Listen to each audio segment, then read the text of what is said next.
करते हैं, ज़्यादा समय को न वेस्ट करते हुए। जैसा कि आपको पता है कि मैंने कहा हूँ आपको 6 से लेकर 12 तक जो ज्योग्राफी का पोर्शन है उसको कंप्लीट कराने के लिए। तो आज बात करेंगे महासागरीय परिसंचरण के बारे में, होता क्या है उसके बारे में। इसमें आज 3 पॉइंट जो है ज़बरदस्त डिस्कस करेंगे, ठीक है। तो वीडियो को जो है लास्ट तक देखिएगा, आज बहुत मज़ा आने वाला है, ठीक है। साथ में कंसेप्ट आप पूरा सीखिएगा अच्छा से, ठीक है। तो पहला क्वेश्चन कंपटीशन के लेवल से अगर बात किया जाए तो यहाँ से क्वेश्चन बनता है कि बताइए कि विश्व जल दिवस के रूप में कब मनाया जाता है। याद रखिएगा 22 मार्च। ऐसा नहीं कि क्लास 7 का पढ़ा रहे हैं तो कंपटीशन में क्या इसका रोल है, बहुत रोल है, ठीक है। तो याद रखिएगा कि 22 मार्च को जो है विश्व जल दिवस के रूप में मनाया जाता है। बहुत इंपॉर्टेंट क्वेश्चन है, यहाँ से याद रखिएगा, क्वेश्चन पूछता है, ठीक है।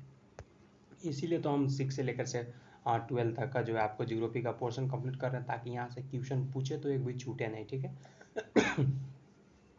तो बात करते हैं कि क्या होता है कि समुद्री तट पर जो अगर मान लीजिए आप खाली पैरे चलते हैं, मतलब चप्पल जूता ये सब होता है, इसको नहीं पहन करके आप चलते हैं, तो क्या होता है कि कुछ जादुई सी अनुभूति होता है, मतलब कुछ अलगे फीलिंग होता है, ठीक है। क्या होता है कि पुलिन पर नम बालू, ठंडी पवन, समुद्री पक्षी, वायु, लवणीय गंध एवं लहरों का संगीत कुछ सम्मोहित करने वाला प्रतीत होता है, मतलब कुछ अलगे टाइप से आपको फीलिंग होता है। कभी कभी कुछ अलग संगीत का आवाज़ आएगा, फिर मतलब लहरों का ये सब आवाज़ जो है, मतलब इस टाइप से जो है आपको थोड़ा नेचुरल चीज़ का फीलिंग ही कुछ अलग होता है, ठीक है। तो बात को तो ये आप समझ रहे हैं। तो कह रहा है कि ताल एवं झील के शांत जल, किसका ताल कहिए या झील कहिए, उसका जो शांत जो जल है, जल के विपरीत जो महासागरीय जल है वो हमेशा क्या होता है, गतिमान होता है। मतलब झील या झील हो गया, शांत जल जो होता है उसके विपरीत जो है, मतलब इसका उल्टा जो है, जो महासागरीय जो जल है वो क्या होता है, हमेशा गतिमान होता है, हमेशा इसमें जो है मूवमेंट होते रहता है, ठीक है। अगर बात करते हैं तो यह क्या होता है कि कभी कभी शांत नहीं रहता है, कभी कभी नहीं, ये कभी भी जो है शांत नहीं रहता। कौन? महासागरीय जल। महासागरीय जल में जो हमेशा मूवमेंट होते रहता है, हमेशा वो मतलब मूव करते रहता है, वो शांत नहीं रहता है। इतना माइंड में सेटअप रखिए। मान लीजिए डायरेक्ट क्वेश्चन दे दिया कि महासागरीय जल शांत रहता है, महासागरीय जल में हमेशा मूवमेंट होते रहता है, क्या होता है? तो आपको तो पता चल गया कि महासागरीय जल में जो है हमेशा मूवमेंट होते रहता है, ठीक है। तो महासागरों की गतियों को इस प्रकार वर्गीकृत कर सकते हैं, जैसे तरंग, ज्वार भाटा और धाराएं। तो आज ये तीनों पॉइंट को जो है डिस्कस करेंगे। जो महासागरीय गतियां हैं, जो महासागरों का जो गति है, जो मूवमेंट है उसका, उसको 3 प्रकार में जो है हम लोग डिवाइड कर सकते हैं। पहला तरंग क्या होता है, ज्वार भाटा क्या होता है, धाराएं क्या होता है, उसके बारे में, ठीक है। तो चलिए स्टार्ट करते हैं, ज़्यादा समय को न वेस्ट करते हुए, ठीक है। तो यहाँ पे देखिए तरंग के बारे में, पहला टॉपिक हम लोग का क्या है, तरंग। तो तरंग यानी जो समुद्र के तट पर गेंदा, मतलब गेंदा कहे चाहे गेंद खेलते समय क्या होता है कि जल में गिर जाता है। जैसे मान लीजिए जो बॉल था आपका जल में गिर गया, ठीक है, समुद्र का जल में, ठीक है। तो क्या होता है, यह दृश्य बहुत ही मनोरंजक होता है। ये क्या होता है, थोड़ा रोमांचक होता है, ठीक है। रोमांचक होता है कि कैसे तरंगों के साथ जो है गेंद तट पर वापस लौट आती है। जब महासागरीय सतह पर जल लगातार उठता और गिरता है उसे तरंग कहते हैं। पहले तो माइंड में इतना सेटअप है कि तरंग कहते किसको हैं, बाद में समझेंगे कि बॉल कहाँ गया, क्या हुआ। तो तरंग कहने का मतलब जैसे क्या होता है कि समुद्री स्तर पर जो है, जो आपका जो जल जो है, कभी कभी पानी इधर आता है, कभी उधर जाता है, मतलब नहीं आता है, कभी आपकी तरफ आया फिर कभी वापस आपसे लौट गया। तो जो आता है और जाता है, यानी जो उठता है और गिरता है, उसी को हम लोग क्या कहते हैं, तरंग। मतलब कभी ऊपर उठ के नहीं आपके पास आ गया, कभी नीचे नीचे चल गया लेके, तो उसी को जो हम लोग तरंग कहते हैं। इतना माइंड में सेटअप हो गया। अगर मान लीजिए तरंगे में अगर मतलब जैसे पानी इधर उधर आ रहा है, जा रहा है, अगर उसी टाइम अगर आपका बॉल चला गया तो क्या होगा, मान लीजिए एक बार बॉल के ले गया, फिर एक बार बॉल को पहुंचा दिया, तो बात यही था। तो ये कितना मनोरंजक होता है, ठीक है। थोड़ा सा इसको देख लेते हैं, क्या आप जानते वाला बहुत इंपॉर्टेंट रहता है।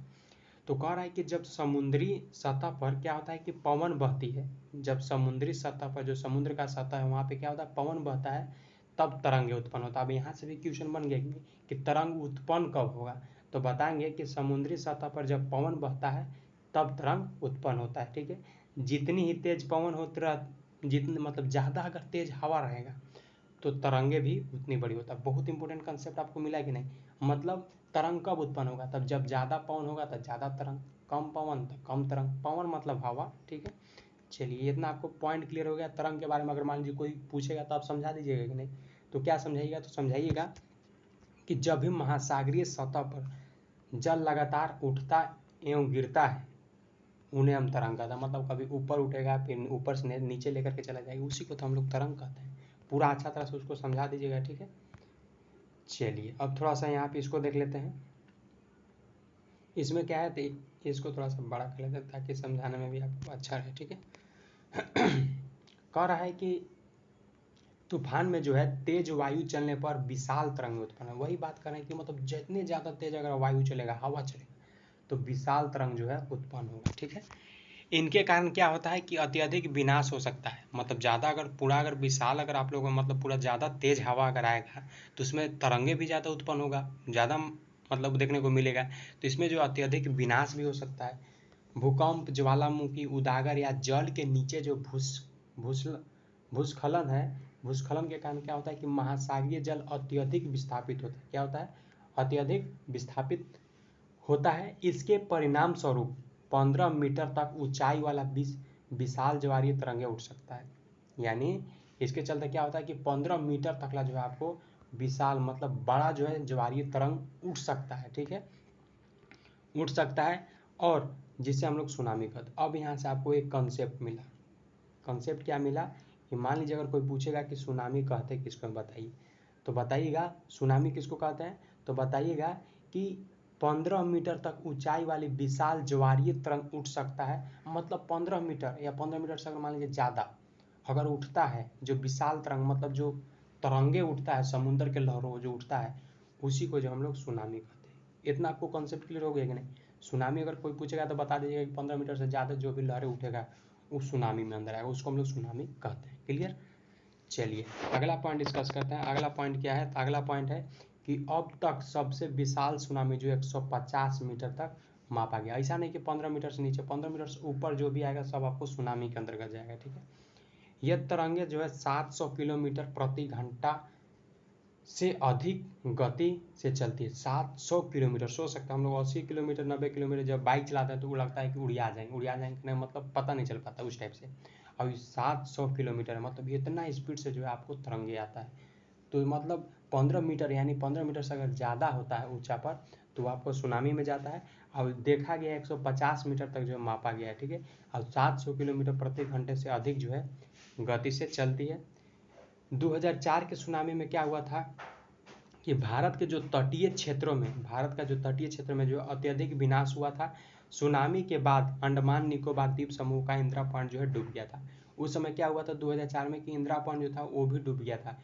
150 मीटर जब मतलब मापा गया और साथ में 700 किलोमीटर की स्पीड से, तो ऑफकोर्स है कि आदमी को विनाश होगा ही, मतलब बर्बाद की घड़ी तो आएगा ही। तो उस समय इंदिरा पॉइंट जो था डूब गया था, ठीक है। तो इतना पॉइंट आपको क्लियर हो गया, ठीक है। यहाँ पे एक दिया हुआ है कि सुनामी, सुनामी सुनामी जापानी भाषा का एक शब्द है। मान लीजिए डायरेक्ट अगर क्वेश्चन में भी दे देता है कि सुनामी जो है किसका शब्द है, तो जापानी भाषा का शब्द है। पोताश्रय तरंगे, क्योंकि सुनामी आने पर पोताश्रय नष्ट हो जाता है। सुनामी आने पर क्या होता है? पोताश्रय नष्ट हो जाता है, ठीक है। चलिए अब अगला पॉइंट बात करते हैं। अगला पॉइंट क्या है उसके बारे में, ठीक है। तो अगला पॉइंट है आपका ज्वार भाटा। ज्वार भाटा होता क्या है? ज्वार भाटा होता क्या है?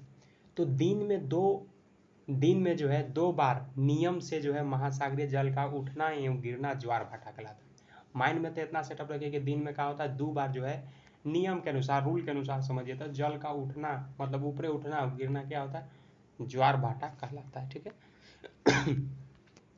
कहलाता है जब सर्वाधिक ऊंचाई तक उठकर जल जो है तट के बड़े हिस्से को जो है डुबो देता है। मतलब कहने का मतलब पूरा जल उठा और जो तट है उसके जो नज़दीक का जो तट है उसको क्या कर दिया? डुबो दिया, यानी डुबा दिया।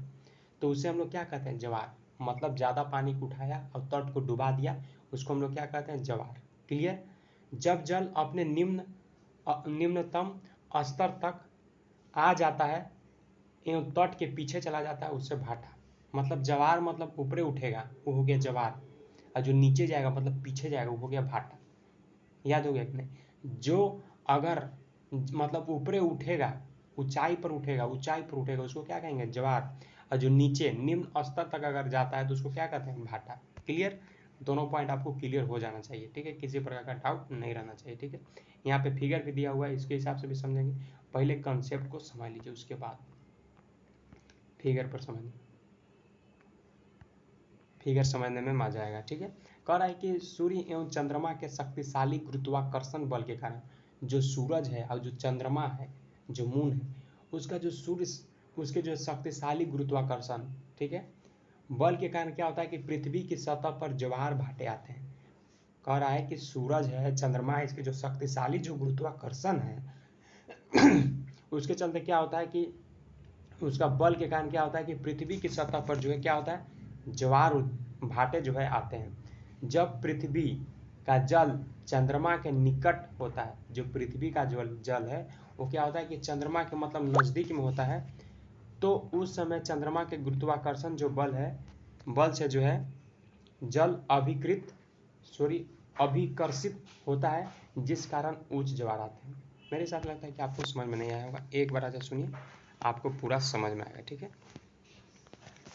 कह रहा है कि सूरज एवं चंद्रमा के शक्तिशाली गुरुत्वाकर्षण, मतलब सूरज और चंद्रमा जो है, ये दोनों का जो शक्तिशाली जो गुरुत्वाकर्षण है, इसके कारण क्या होता है कि पृथ्वी की सतह पर, किसके, पृथ्वी का जो सतह है उसके पर क्या होता है कि ज्वार भाटे जो है आते हैं। क्या होता है, सूरज एवं चंद्रमा के शक्तिशाली गुरुत्वाकर्षण के कारण पृथ्वी की सतह पर जो है ज्वार भाटे आते हैं।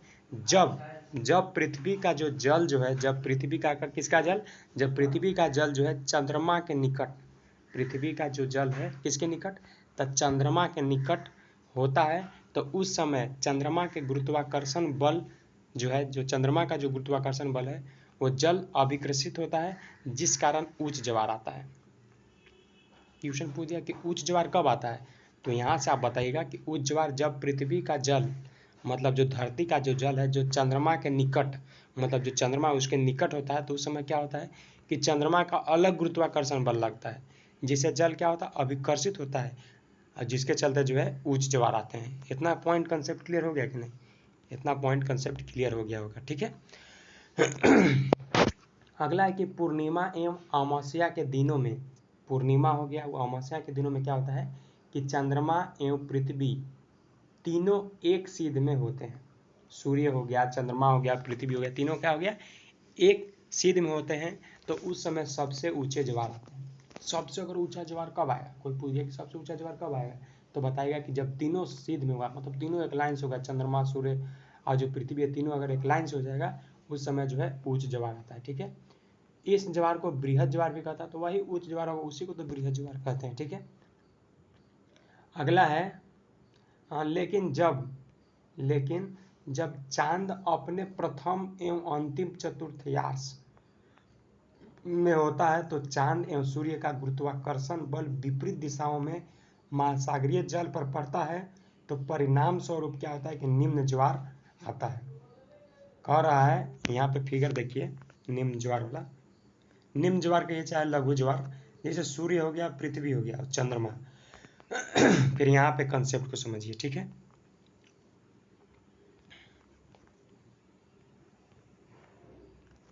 लघु ज्वार के बारे में भी समझेंगे। ठीक है, चांद एवं सूर्य का जो गुरुत्वाकर्षण बल जो है विपरीत, जो चांद है और जो सूरज है उसका क्या होता है कि गुरुत्वाकर्षण जो बल है वो विपरीत दिशाओं में, विपरीत दिशाओं से मतलब उल्टा दिशाओं से क्या होता है कि महासागरीय जल पर पड़ता है, जो महासागरीय जल है उस पर पड़ता है, तो निम्न ज्वार भाटा आता है, उसे लघु ज्वार कहते हैं।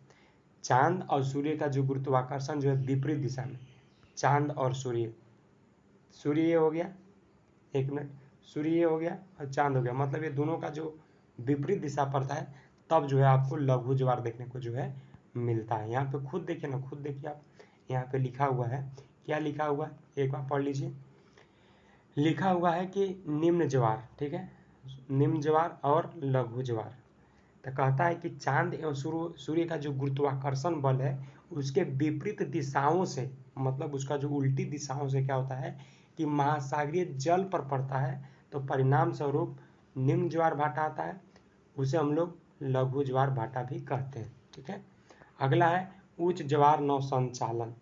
इसमें क्या होता है कि सहायक होता है, ये जल स्तर को जो है तट की ऊंचाइयों तक पहुंचाते हैं। किसको तट की ऊंचाई तक पहुंचाते हैं, ये जहाज को बंदरगाह तक पहुंचाने में सहायक होता है। उच्च ज्वार जो है मछलियां पकड़ने में भी सहायक होता है। उच्च ज्वार क्या होता है कि मछलियों पकड़ने में भी सहायक होता है। ठीक है, नौ संचालन में तो सहायक ही है, साथ में क्या होता है कि जल स्तर को जो है तट की ऊंचाइयों तक जो है पहुंचा देता है, ठीक है। और ये जो है मछलियों को पकड़ने में सहायक मदद मिलता है। उच्च ज्वार के द्वारा का मतलब इसके चलते क्या होता है कि जितना भी मछलियाँ सब कहाँ हो जाता है, तट के मतलब तट के निकट आ जाता है। और तट के निकट अगर आ जाएगा तो मछुआरों को बिना कठिनाइयों से जो मछलियाँ पकड़ सकेंगे। और कुछ स्थानों पर जो है ज्वार भाटे होने से जो है जल के उतार चढ़ाव के उपयोग से जो है विद्युत भी उत्पन्न किया है। मान लीजिए ज़्यादा अगर जल ऊपर नीचे हो रहा है तो उसमें क्या कर सकते हैं, इलेक्ट्रिसिटी को भी पैदा कर सकते हैं।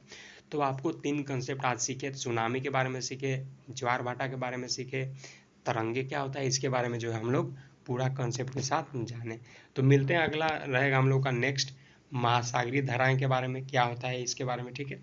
तो चलिए मिलते हैं एक फ्रेश वीडियो में। अगर वीडियो पसंद आता हो तो लाइक कीजिएगा, कमेंट कीजिएगा, और चैनल पर नए हो तो सब्सक्राइब कर लीजिए। जैसा कि मैंने आपको कहा है कि 6 से लेकर 12 तक को कंप्लीट कराएंगे जियोग्राफी का पोर्शन।